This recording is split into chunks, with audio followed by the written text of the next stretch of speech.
അച്ഛനങ്ങിന്തുള്ളിലിച്ഛയെന്നാൽ അതിങ്ങിച്ഛയെന്നങ്ങുറച്ചിടേണമമ്മയും ഭർതൃകർമാനുകരണമത്രേ പാതിവ്രത്യനിഷ്ഠാവധൂനാമെന്നു നിർണയം.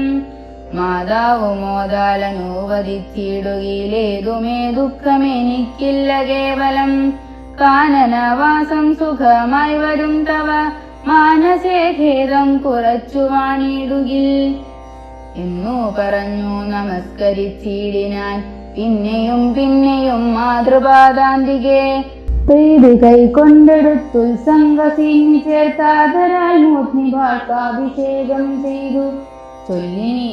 ചൊല്ലിനാളാശീർവചനങ്ങളാശു കൗസല്യയും ദേവകളോടിരന്നിടിനാൾ.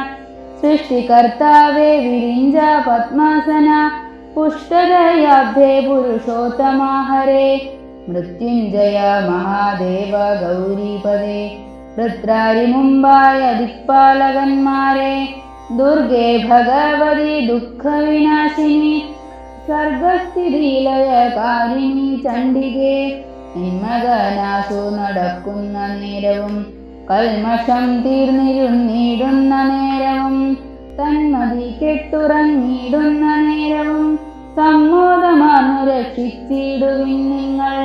ഇത്തമർത്ഥിച്ചു തൻ പുത്രനാം രാമനെ ബദ്ധഭാഷ്പം ഗാഢഗാഠം പുണർന്നുടൻ.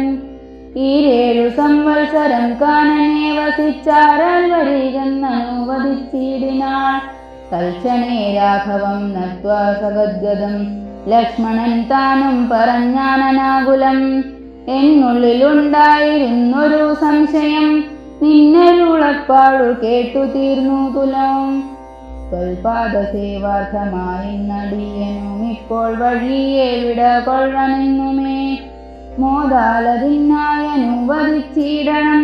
സീതാപദേ രാമചന്ദ്ര ദയാനിധേ പ്രാണങ്ങളെ കളഞ്ഞിടുവാനല്ലായിലേണാംഗതുല്യവദന രഘു എങ്കിൽ നീ പോന്നു കൊണ്ടാലുമെന്നാദരാൽ പങ്കജലോചനൻ താനുമരുൾ ചെയ്തു.